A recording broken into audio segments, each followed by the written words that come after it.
নমস্কার বন্ধুরা, হাসি খুশি রান্নাঘরে আপনাদের সকলকে স্বাগত। আজ আমি আপনাদের কাছে একটি নতুন রেসিপি নিয়ে চলে এসেছি। আশা করছি আপনারা ভালো আছেন, সুস্থ আছেন। করোনা পরিস্থিতি হয়তো আপনারা কাটিয়ে উঠেছেন এবং আশা আশা করি সুস্থ থাকবেন এবং সাথে থাকবেন। আপনাদের যদি ভিডিওটি ভালো লেগে থাকে তো অবশ্যই চ্যানেলটিকে সাবস্ক্রাইব করুন এবং লাইক করে দেবেন।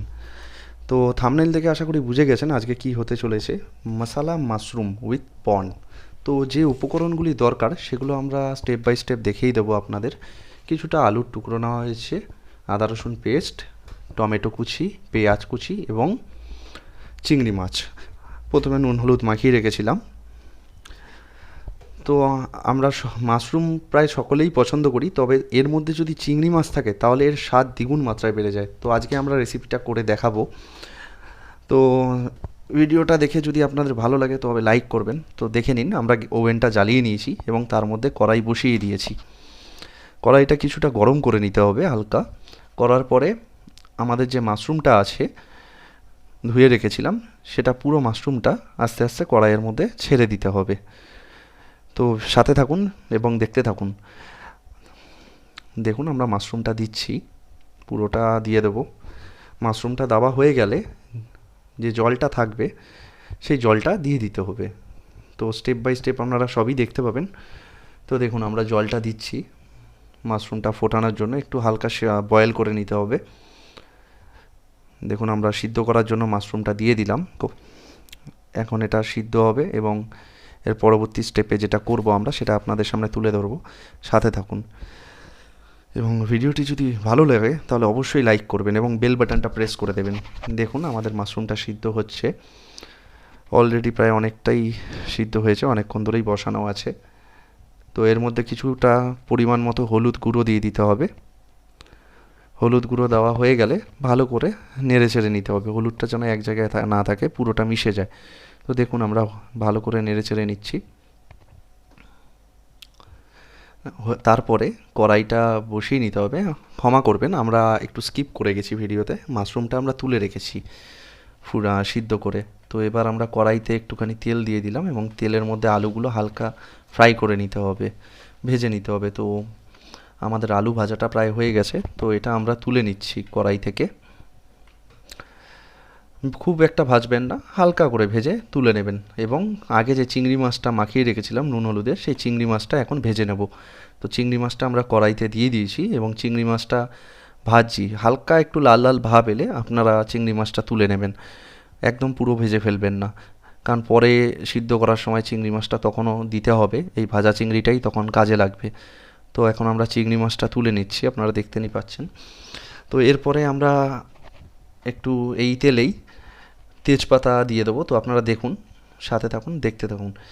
দেখুন এরপর তেজপাতা আর একটু সাদা জিরা দিয়ে দিতে হবে। তো আমরা এই যে সাদা জিরা দিয়ে দিচ্ছি, দিয়ে ভালো করে নাড়াচাড়া করে নিতে হবে তেজপাতাটা গরম তেলে। দেখুন আমরা নাড়াচাড়া করে নিচ্ছি। তো আপনারা নাড়াচাড়া করে নিয়েছি। এরপর আমরা পেঁয়াজ কুচিটা দিয়ে দিলাম, যেটা কুচিয়ে রেখেছিলাম পেঁয়াজটা আগে। তো এই পেঁয়াজ কুচিটা দেওয়ার পর এটাকে একটু ফ্রাই করে নিতে হবে, একটু লালচে ভাব যতক্ষণ না আসবে ততক্ষণ একটু ফ্রাই করতে থাকবেন।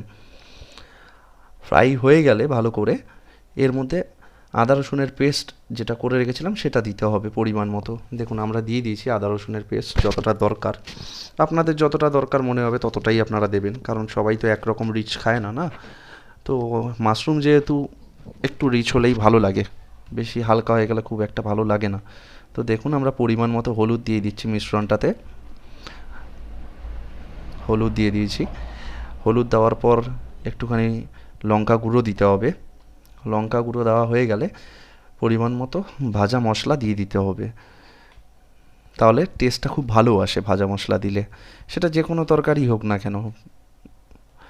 এরপর পরিমাণ মতো লবণ দিতে হবে এবং চিনি দিয়ে দিতে হবে, বেশি চিনি দিয়ে দেবেন না, পরিমাণ মতো যতটা আপনার মনে হয় দিয়ে তারপর ভালো করে পেস্টটাকে তৈরি করতে হবে, নাড়াচাড়া করে নিতে হবে কড়াইয়ের মধ্যে।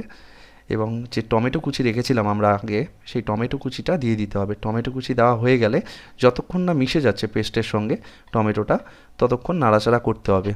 পুরোটা মোটামুটি তৈরি হয়ে গেলে, টমেটোটা মিশে গেলে তখন বুঝবেন যে পেস্টটা তৈরি হয়ে গেছে, পুরো গেভি গেভি ভাব চলে আসবে। এই দেখুন পুরো গ্রেভির মতো হয়ে গেছে, টমেটোটা আর বোঝা যাচ্ছে না, একদম মিশে গেছে পেস্টের সঙ্গে। এরপর আমাদের যে সিদ্ধ করা আলুটা ছিল, যেটা আমরা ফ্রাই করেছিলাম, সেটা আমরা দিয়ে দেবো মশলায়, দিয়ে ভালো করে নেড়েচেড়ে নিতে হবে যাতে মশলাটা পুরোটা মিশে যায় আলুর সাথে।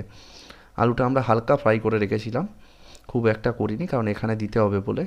এরপর আমরা সিদ্ধ করা মাশরুমটা এর মধ্যে দিয়ে দেবো, মাশরুমটা পুরোটা দিয়ে দেবো এবং দেওয়া হয়ে গেলে ভালো করে মিশ্রণটাকে মিশিয়ে দিতে হবে এর সঙ্গে, যাতে টেস্টটা ভালো আসে।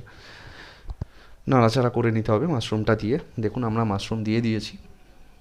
এরপর আমরা এটাকে ভালো করে নেড়ে নেব, মিশ্রণটাকে ভালো করে মাখিয়ে নেব।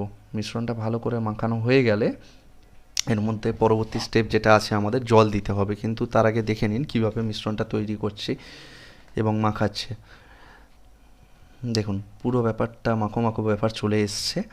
এরপর আমরা এর মধ্যে হালকা জল দিতে হবে। তো জলের পরিমাণটা আমি বলে দিই, তার আগে চিংড়ি মাছটা দিতে হবে, যে চিংড়ি মাছটা আমরা ভেজে রেখেছিলাম। দেখুন চিংড়ি মাছটা দিয়ে এটা ভালো করে মিশ্রণের সঙ্গে মেখে দিতে হবে পুরোটা। দেখুন মাশরুমে ভালো করে চিংড়ি মাছটা মিশে গেছে, সুন্দর একটা স্মেল আসছে আমি যতটা পাচ্ছি। এইবার পরিমাণ মতো 2 কাপ মতো জল আপনারা দিতে পারেন, 2 থেকে আড়াই কাপ। আমি 2 বাটি, কাচের বাটি মেপে রেখেছিলাম, তো সেই জলটা আমরা এখন দিয়ে দিলাম। জলটা দিয়ে এটা সিদ্ধ করার জন্য একটুখানি ছেড়ে দিতে হবে এবং প্রথমে নাড়িয়ে চাড়িয়ে নেবেন যাতে জলটা এক জায়গায় না থাকে, পুরো মিশে যায় যেন তরকারির সাথে। তো আমরা এটা এখন নাড়িয়ে দিচ্ছি পুরো মাশরুমে জলটা। দেখুন নাড়ানো হয়ে গেলে এটাকে আমরা ঢেকে দেবো কিছুক্ষণ সিদ্ধ হওয়ার জন্য, ম্যাক্সিমাম 10 to 15 মিনিটস এনাফ।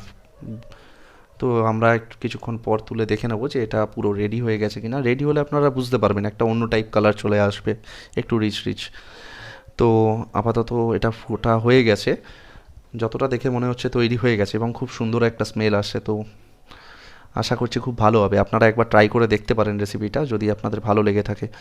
এবং লাস্টে গরম মশলা দিয়ে এটা আমরা নামিয়ে নেব এবং নাড়াচাড়া করে নিচ্ছি যাতে গরম মশলাটা পুরোটা মিশে যায়। দেখুন খুব সুন্দর হচ্ছে ব্যাপারটা, আমরা ভালো করে নাড়িয়ে চাড়িয়ে নিয়েছি, গরম মশলাটা যেন এক জায়গায় না থাকে, পুরোটা মিশে যায় তরকারিতে। তো নাড়িয়ে চাড়িয়ে নেওয়ার পর আপনারা দেখতে পাচ্ছেন আমাদের তরকারি প্রায় হয়েই এসছে, প্রায় রেডি হয়েই গেছে, আর সেরকম কিছু বাকি নেই। এখন আমরা এটাকে নামিয়ে নেব। আমাদের মশলা মাশরুম উইথ প্রন রেসিপি এটা একদম। তো বন্ধুরা দেখতে পাচ্ছেন আমাদের রেসিপিটা একদম রেডি হয়ে গেছে, তো খুব সুন্দর হয়েছে। তো চ্যানেলটিকে অবশ্যই আপনারা সাবস্ক্রাইব করুন, লাইক করুন এবং বেল বাটনটা প্রেস করুন এবং সঙ্গে থাকুন। আর আপনাদের যদি ভালো লেগে থাকে তাহলে বন্ধুদের এবং আপনাদের ফ্যামিলির যে কোনো কাউকে আপনারা শেয়ার করুন। আপনাদের সাপোর্টটা এখন খুব দরকার। থ্যাংক ইউ দেখার জন্য এবং ধন্যবাদ।